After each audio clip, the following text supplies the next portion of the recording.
Scenes of calm on the streets of Moscow on Sunday, where just a day earlier the government threw up military checkpoints amid reports that an armed column of mutinous Russian mercenaries were barreling north toward the capital.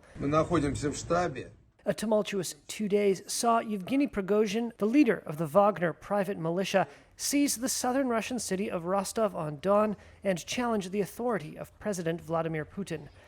But a short while later, a deal was brokered that saw the mercenaries stand down, with Prigozhin to leave Russia for neighboring Belarus. The unrest whipsawed Moscow residents. A man who gave his name as Andrei told Reuters, quote, "It was really uneasy yesterday. But look, it's Sunday, people are walking in the streets. It's all good. Let's hope it's all going to be peaceful in the city, in the country, and in the world too. Let's hope it will all be peacefully resolved." But in Rostov-on-Don, where Wagner tank treads scored the city's pavement, locals were still shaken. A resident who gave his name as Dmitry said simply, "There are very serious problems in the country and they need to be solved. People who can no longer tolerate it, they resort to such radical methods as Prigozhin." Prigozhin and his Wagner fighters were once hailed by Russian media as heroes of the invasion of Ukraine.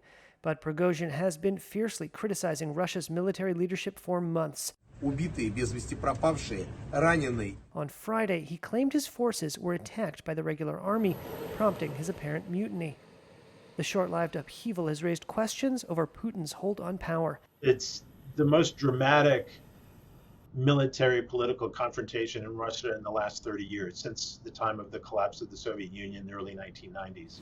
Brian Taylor is a professor at Syracuse University. I think Putin emerges from this significantly weakened. I think if you're a member of the Russian elite, or in fact a member of the Russian population, you're going to look at this and think, wow, a private army just drove on Moscow for most of the day.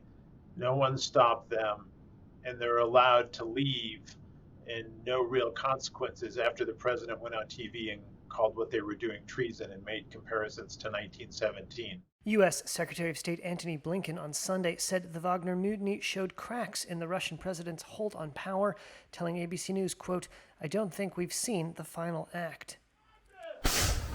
And there's also the question about how this might impact Russian operations in Ukraine, just as Kiev is in the midst of a counteroffensive. The Ukrainian military on Sunday released footage of what it said were its forces storming Russian trenches near the city of Bakhmut. A brigade commander claimed on Telegram the video showed a Russian bridgehead on a riverbank had been completely cleared. Russia's defense ministry said it had repelled attacks, including 10 in the Bakhmut area.